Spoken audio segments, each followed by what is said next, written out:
Hi hello welcome to టీవీ24 studio. మనతో పాటు ఉన్నారు కాకినాడ జనసేన సీనియర్ నాయకులు పన్నీరు వెంకటేశ్వరరావు గారు. వారి మాటల్లో తెలుసుకుందాం. సార్ చెప్పండి, ఎలా ఉన్నారు మీరు? బాగున్నాండి, చాలా ప్రశాంతంగా ఉన్నాం కూటమి ప్రభుత్వంలోని. ఇప్పుడు జనసేన 100-100 స్ట్రైక్ రైట్ కొట్టింది. మీ జనసేన పార్టీ ఎలా ఫీల్ అవుతున్నారు అధికారంలోకి వచ్చాక? జనసేన 100 కొట్టడానికి కారణం ఏంటంటే, ఒక సినిమాలో డైలాగ్ ఉంది, తనిఖీల భరణి అంటాడు, ఇది శ్రద్ధగా కొట్టేటరా అంటాడు. అలాగే పవన్ కళ్యాణ్ గారు శ్రద్ధ తీసుకుని రాష్ట్రం మీద శ్రద్ధగా జగన్ని అధాపాతాళానికి తొక్కేసాడు. ఇంకా మళ్ళీ బయటకు వస్తాడా జగన్? ఇంతట్లో జగన్మోహన్ రెడ్డి బయటకు వస్తామన్నది అసంభవం కళ. వాళ్ళు 175 అని 175 లేవు, 11కి పోయింది.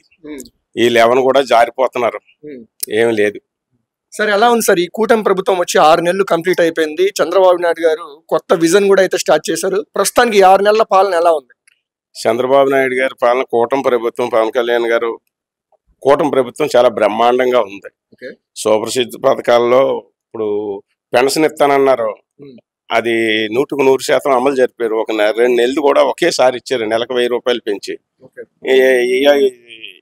దీన్ని చాలా ఆదర్శంగా తీసుకోవాలి నాయకులు, చాలా బాగా జరిగారు. అలాగే ఇప్పుడు దీపం పథకం కింద ఇచ్చారు, అది ఒక గ్యాస్ సిలిండర్, అది కూడా అమలు జరిపారు. ఇప్పుడు రోడ్లు అధోగతిగా ఉన్నాయి, ఆ రోడ్లు కూడా వేస్తున్నారు. పండగ నాటికల్లా వేసేస్తానంటున్నారు, జనవరి నాటికి. చాలా బ్రహ్మాండంగా ప్రభుత్వం అద్భుతంగా జరుగుతుంది, ఇంక ఇందులో తేడా లేదు. ఇప్పుడు మీరు కాకినాడ వాస్తవులు కాబట్టి, ఇప్పుడు కాకినాడలో సీజ్ ద షిప్ అని చెప్పి పవన్ కళ్యాణ్ గారు రైస్ పట్టుకున్నారు, రేషన్ రైస్. దీని వెనకాల ఎవరున్నారు అనుకుంటున్నారు? అసలు ఎవరు తప్పిదం ఇదంతా? దీని వెనకాల రైస్కి అయితే మన వైసీపీ పార్టీలో నాయకులు అయితే ఉన్నారు. ఖచ్చితంగా వైసీపీ నాయకులు, కాకినాడ నుంచి వైసీపీ నాయకులు వస్తూ ఉంది. వాళ్ళే ఎగుమతి చేశారు కూడా.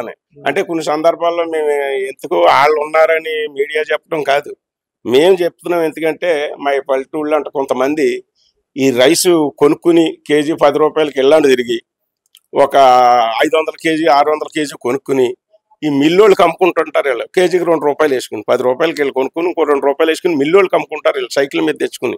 వీళ్ళు ఏం చేస్తారంటే, ఏ రోజు 50 కేజీలు కొనుక్కుంటే ఆ రోజు మిల్లోడి పట్టుకెళ్తాడు, కొండవు ఆడు టన్ను 1/2 టన్ను తెమ్మని చెప్తాడు ఆ మిల్లర్స్.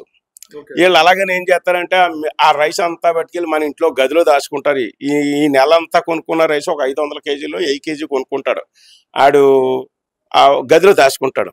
వీడు వీళ్ళకే అమ్మాల. ఈ వైసీపీ నాయకులు ఏం చేసేవారంటే, కాకినాడలో మిల్లర్స్ ఉన్న వాళ్ళు, ఇప్పుడు డాన్ అని పేరు వచ్చింది కదా, వాళ్ళకే అమ్మేవారు. వాళ్ళకి అమ్మితే వాళ్ళు 10 రూపాయలకో 12 రూపాయలకో వాళ్ళు చెప్పిన రేటుకి వాళ్ళకి ఇవ్వాలి. అంటే ద్వారంపూడి చంద్రశేఖర్ గారు వీళ్ళ పేర్లు, వీళ్ళ సంబంధికుల పేర్లు అయితే వస్తున్నాయి బయటికి. ద్వారంపూడి పేరు ఉంది, కానీ వెనకాల బినామీ చాలా మంది. కాకినాడ నిండా ద్వారంపూడి గారు బినామీలే. ద్వారంపూడి గారి పేరు పైకి అంతా ఉంది, కాకపోతే బినామీలు 3 మంది ఉన్నారు. అంటే ఆ కంపెనీ పేర్లు మనం చూసుకున్నా గానీ విజయసాయి రెడ్డి అల్లుడు అని చెప్తున్నారు, అరవింద ఫార్మా అయిందని చెప్తున్నారు, దాంట్లో డౌట్ ఏమి లేదు. పోర్టు కూడా వాళ్ళే రాయించేసుకున్నారని చెప్తున్నారు కదా, అది ఎప్పుడో జరిగింది.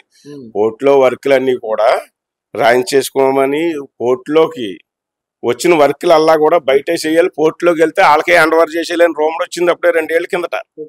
కాకినాడ పోర్టులో కూడా అలసడు. ఇప్పుడు ఈ పార్టీ పోవటం వల్ల పోర్టులో ఉన్న సెండాప్ ఓనర్లు, జట్లు అందరూ కూడా కొంత ప్రశాంతంగా గాలి పీల్చుకుంటున్నారు.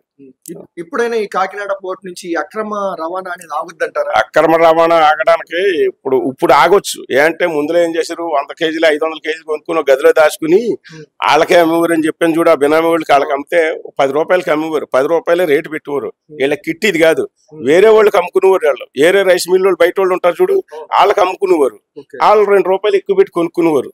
వీళ్ళు ఏం చేసేవారంటే, వాళ్ళకి అమ్మకుండా ఇప్పుడు మనకి ఈ గుంటూరు రావాలంటే మన కృష్ణా బ్యారేజీ ఉంది. ఈ కృష్ణా బ్యారేజీ నుంచి వ్యాన్ వేసుకుని 500 కేజీలు వ్యాన్ వేసుకుని వస్తులు సరిగ్గా వంతెన మీద పట్టుకునేవారు. సీల్ చేసి వీళ్ళని ఎలా చేసేవారు, ఈ టిప్ ఏదో దొరికాం కదా మళ్ళీ టిప్ పట్టుకునేవారు. అంటే వాళ్ళకి అమ్మకుండా బయట వాళ్ళకి అమ్ముతున్నారని. బయట వాళ్ళకి మళ్ళీ టిప్పు మళ్ళీ ఇంకో 500 కేజీలు పట్టేసుకుంటే ఆల్రెడీ ఒక 5 లక్షలు 6 లక్షలు పోయింది. నాశనం అయిపోయి ఏ హోటల్లోనూ పని చేసుకునేవారు. ఈ స్పష్టంగా మేము చూసాం కాకినాడలో. ఇలా జరిగేది రైస్ మాఫీ అంటే. ఇప్పుడైతే ఆగుద్దంటారు? ఆగుతుంది. ఇప్పుడు ఏంటంటే కొనుగోలు లేరు, ఇంకా రావటం లేదు. చెక్ పోస్టులు మనోహర్ గారు అయితే పెట్టారని చెప్పారు. అవును అంటున్నారండి, 3 చెక్ పోస్టులు పెట్టారు అంటున్నారు. అది మనకు అంతదాకా మేము చూసాం గానీ పెడుతున్నారు. సాధ్యమైనంతకి జరుగుతుంది. కాకపోతే పోర్టులో ఇబ్బంది పెడుతున్నారు అని మొన్న రెడ్డి గారు అంటున్నారు, కానీ పోర్టులో వాళ్ళు ఇబ్బంది పడుతున్నారు అనే వంక అని మొన్న ప్రెస్ మీట్ ఇట్టారు రెడ్డి గారు. అయ్యం కాదు, విజయసాయి రెడ్డి, దూరంపూడి రెడ్డి గారు, చంద్రశేఖర్ రెడ్డి ఆయన రెడ్డి గారు. సార్, ఇప్పుడు మీరు జనసేన నాయకులు, ఇప్పుడు పవన్ కళ్యాణ్ గారు ఏమంటున్నారంటే ఇంకో 10 సంవత్సరాలు చంద్రబాబు నాయుడు గారే సీఎం అవుతే కొంచెం బలోపేతంగా ఉంటది రాష్ట్రము అని అంటున్నారు. దీన్ని మీరు సమర్థిస్తారా? ఏమంటారు దీన్ని? అంటే యాక్చువల్ గా మేము రాజకీయాలతో సంబంధం లేని వాళ్ళు, మేము సామాన్యులు, జనసేన కోసం పనిచేసే వాళ్ళు మీరు అంతే. కాబట్టి పవన్ కళ్యాణ్ గారు ఒక అడుగు వేసారు, ఆయన వెనకాల మేము ఎంత దూరం అయినా నడ్డానికి సిద్ధంగా ఉన్నాం. మొన్న ఒక స్టెప్ అడుగు వెనక్కి తగ్గి కూటమి ప్రభుత్వానికి చేయమన్నారు, మేము ఖచ్చితంగా దాంట్లో వెనక్కి తగ్గం. కూటమి ప్రభుత్వం ఎటు నడిస్తే పవన్ కళ్యాణ్ గారు ఎటు నడిస్తే అటే నడుస్తాం, అందులో ఎట్టి పరిస్థితుల్లో సందేశించవలసిన పని లేదు. మళ్ళీ సీఎం చెయ్యాలి అంటున్నారు. అది మరి వచ్చేయాల్సిన కొంతమంది కొంచెం అసహనం వ్యక్తం చేస్తున్నారు, కొంచెం ఆశాజీవి అంటారు చూడ, అలాగే మళ్ళీ నెక్స్ట్ ఎలక్షన్ దాకా చూద్దాం ఏం చేస్తారో అన్నట్టుగా ఉన్నారు. కూటమి ప్రభుత్వాన్ని కట్టుబడి పనిచేస్తారు, అందులో సందేహం లేదు. అంటే ఇప్పుడు పవన్ కళ్యాణ్ గారు కేవలం మన రాష్ట్ర నాయకుడే కాదు, దేశ నాయకుడు అని చెప్పి చాలా మంది అంటారు. మహారాష్ట్రలో కూడా ఎలక్షన్ క్యాంపెయినింగ్ గా సార్ అయితే చేశారు. మరి వెంటనే ఒక్క రోజులోనే 4-5 కేంద్ర మంత్రులను కలిసే కెపాసిటీ అయింది.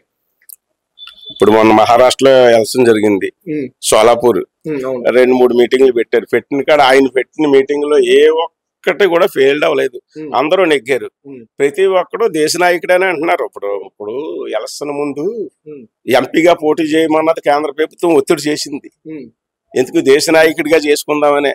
ఇప్పుడు మన రాష్ట్రం చుట్టూ తమిళనాడు, కేరళ, కర్ణాటక, మహారాష్ట్ర, రేపు తెలంగాణ, ఇవన్నీ క్యాంపెయిన్ చేయించడానికే ఎంపీగా పోటీ చేయిందామని ప్లాన్ వేసారు. కాకపోతే నాకు రాష్ట్రం కావాలి, నేను అనుకున్నది నెరవేరేదాకా నేను రాష్ట్రం వదలని చెప్పి ఎమ్మెల్యేగా పోటీ చేశారు ఆయన. ఇప్పుడు మద్యం క్వాలిటీ ఎలా ఉంది సార్? గతంలో చూసుకుంటే ఈ రేపల్లె పక్కనే, గుంటూరు పక్కన రేపల్లెలో కూడా దాదాపు 13 మంది కల్తీ మద్యం తాగి చనిపోయారు. ఇప్పుడు మద్యం క్వాలిటీ ఎలా ఉంది, ఈ ప్రైస్ కూడా ఎలా ఉందండి? మద్యం క్వాలిటీ జగన్ రెడ్డి వెళ్ళిపోయిన తర్వాత మద్యం క్వాలిటీ మార్చిన తర్వాత మద్యం బాగానే అందుబాటులో వచ్చింది, పర్వాలేదు. ఇటు వరకు అయితే ఆడు 130, 170 లేదా 220 అనేవాడు. అంటే దాని పేరు లేదు, అమ్మ బాబు లేడు, ఇదే మాట. 100 లేదా 130, 220 అంతే. దాని మీద ప్రైస్ అమ్మేటోళ్ళ దాని ఏమో ఏ రేటుకి అమ్మ కూడా తెలదు, భూమి రకరకాల అమ్మేవారు. అవి మేము చాలా వరకు తాగుతూ మానేసాం. ఇప్పుడు ఈ అధికారంలోకి వచ్చాక కొత్త స్పిరిట్ వచ్చిందని చెప్తున్నారు. కొత్త స్పిరిట్ ఏం లేదు, మద్యం బాగా వచ్చింది అందుబాటులోకి. రకరకాల మొత్తం ఆల్మోస్ట్ బ్రాండ్లు అన్ని వచ్చినాయి. ఒక 6 సంవత్సరాల ముందు ఏ బ్రాండ్లు అయితే ఉన్నాయో అవన్నీ మళ్ళీ వచ్చేసాయి, అన్ని వచ్చినాయి. మనకు కావాల్సిన, ఒకవేళ ఎప్పుడైనా సరదాగా వెళ్తే మనకు కావాల్సిన బ్రాండ్ ఉంది, ప్రశాంతంగా తాగొచ్చు. ఇటు వరకు అయితే ఈ కారం వచ్చింది, ఎప్పుడన్నా కొనుక్కుంది అయితే 130, 170.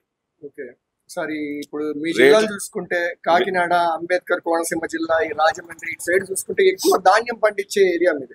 అవును. ధాన్యానికి రేట్ ఎలా ఉంది? రైతులకు న్యాయం జరుగుతుందా? నాదెండ్ల మనోహర్ గారు ఎటువంటి జాగ్రత్తలు తీసుకుంటున్నారు, ఏం చెప్తారు? రేట్లు అయితే పర్వాలేదు. ఇప్పుడు పాయింట్ 16 రావాలి, 15 రావాలంటారు. ఆ పాయింట్లు రానప్పుడు 10 రూపాయలు తక్కువ ఉంటది. పాయింట్లు ఫుల్ పాయింట్లు వస్తే మన 16కి 17కి వస్తే రేటు మామూలు అనుకున్న రేటు ఉంది, దాంట్లో ఏం సందేహం లేదు. డబ్బులు కూడా 24 గంటల్లో పడిపోతున్నాయి అంటున్నారు, దాంట్లో కూడా ఏం డౌట్ లేదు, డబ్బులు కూడా పడుతున్నాయి.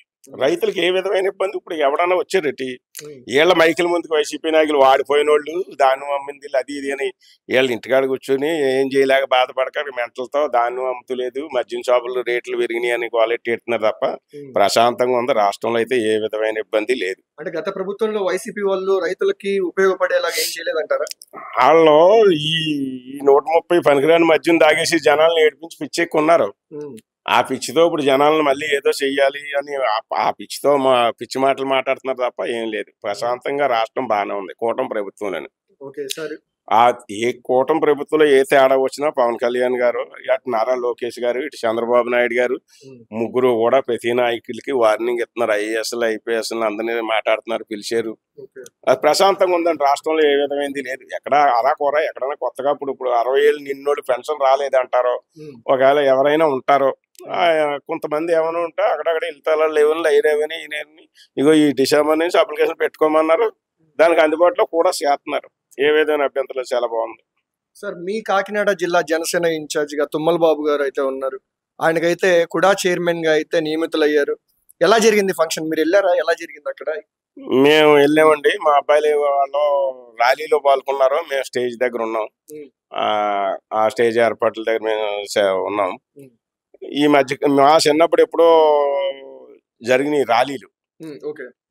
అంత భారీ ఎత్తున మొన్న పవన్ కళ్యాణ్ గారు పిఠాపురం వచ్చినప్పుడు జరిగింది మళ్ళీ ర్యాలీ. కనీవిని ఎరగని రీతిలో మనం చెప్పుకోలేని ర్యాలీ పిఠాపురం జరిగింది పవన్ కళ్యాణ్ గారు నామినేషన్ టైంలో. మళ్ళీ దాని తర్వాత రాష్ట్రంలో మళ్ళీ ఇది ఒక బిగ్గెస్ట్ ర్యాలీ. చాలా చాలా బ్రహ్మాండం జరిగింది. ఎలా చేస్తారు? ఆయన పనితీరు ఎలా ఉంటది? తుమ్మల బాబు గారు పనితీరు బాగుంటది. ప్రతి ఒక్కరిని పేరెట్టి పిలుస్తాడు, పలకరింతాడు. అందులో సందేహం లేదు. తుమ్మల బాబు గారు ఆయన ప్రజారాజ్యం టైం నుంచి కూడా ఆయన యూత్ ప్రెసిడెంట్ చేశాడు. జిల్లా 2009 నుంచి ఉన్నారు. ఆయనకి పని బాగానే చేస్తారు. మొన్న సీట్ వస్తుందని అనుకున్నాం, రాలేదు. కూటమి ప్రభుత్వం వల్ల ఆయనకి సీట్ రాలేదు. కానీ సీట్ వస్తుంది అనుకున్నాం. సీట్ వస్తే కూడా మేము కూడా మా సాయశక్తిలో మేము పనిచేద్దాం అనుకున్నాం. కానీ మేము కూడా ఇంక అందులో ఏం సందేహం లేదు. బాబు గారు కూడా ప్రశాంతంగా ప్రతి ఒక్కరిని పలకరింతాడు. పెద్దాపురం ఆయన ముద్ర ఆయనకు ఉంది. ఇప్పుడు కూడా చైర్మన్ గా ఉన్నారు. కాకినాడ డెవలప్మెంట్ లో ఆయన కృషి ఎక్కువగా ఉంటదంటారా? కృషి మరి ఉంటది కదా. మొన్నే కదా సాధ్య తీసుకున్నారు, ప్రమాణ స్వీకారం అయింది. బాగుంటది. ఇప్పుడు ఇవన్నీ మొన్న కిట్కోయిళ్ళు అజయ్ గారు వచ్చారు. ఆయనతో పాటు కిట్కోయిళ్ళు అన్ని పరిశీలన చేశారు.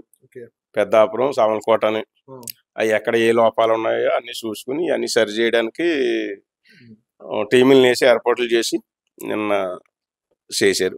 ఇప్పుడు సార్ కూటమి ప్రభుత్వం డెఫినెట్ గా 100% సక్సెస్ఫుల్ గా ముందుకెళ్తుంది. ఇంక అందులో సందేహం లేదు. ఇప్పుడు చంద్రబాబు నాయుడు గారు విజన్ 2047 2047కి విజన్ క్రియేట్ చేశారు. ఒక 10 సూత్రాలు అయితే పెట్టారు. ఎలా ఉంటది భవిష్యత్తులో 2047కి? ప్రజలు మళ్ళీ 29లో కూడా మన కూటమి ప్రభుత్వం నెగ్గాలని మన పవన్ కళ్యాణ్ గారు అనుకుంటున్నారు. అది నెరవేరుతుంది ఖచ్చితంగాని. 2000 అప్పటికి ఎలా ఉంటది అన్నది కాదు, కానీ ఈ 5 ఏళ్ళలో పాలన చూస్తే రేపు 29లో నెగ్గితే 10 ఏళ్ళు పాలన జరిగితే మన ఆంధ్ర రాష్ట్రం, మన అమరావతి రూపురేఖలన్నీ మారిపోతాయి. ఇక్కడనే మేము ఎక్కడో సింగపూర్ వెళ్ళి చూసాము. ఆ టైపు మన అమరావతి, విజయవాడ, గుంటూరు ఈ పరిసర ప్రాంతాల్లో జరుగుతాయి. 2029 నాటికి ఒక రూపు వస్తుందని నా ఉద్దేశం. గుంటూరు విజయవాడ కలిసిపోతాయి. గుంటూరు విజయవాడ కలిసిపోతాయి. ఇంక అందులో తేడా లేదు, ఎప్పుడో కలిసినాయి. కాకపోతే అవతల బ్రిడ్జీలు, కొత్త బ్రిడ్జీలు పడింది. ఇప్పుడు అవతల బ్రిడ్జి ఒకటి వేస్తున్నారు, దానికి శ్రీకారం చుట్టారు. మేమే మొన్న ఇక్కడ ఏదో హైవే వేసారు, చూసి వచ్చాం. ఈ రోజు కూడా చూసాము. మేము వేస్తారని బాగుంటది. 3 years లో రూపురేఖలన్నీ మారుతాయి. రేపు 29 నాటికి బ్రహ్మాండం మారిపోతుంది. సరే, చూడండి. Thank you sir.